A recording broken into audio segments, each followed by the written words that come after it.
กี่วัน ใจก็ฝันมีเธออยู่ข้างกาย ดีใจหลายที่เฮาได้รู้จักกัน อยากดูแลเกินคำว่าน้องหัก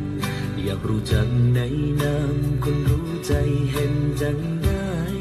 ต้องเตรียมใจย้อนบ่มีวัน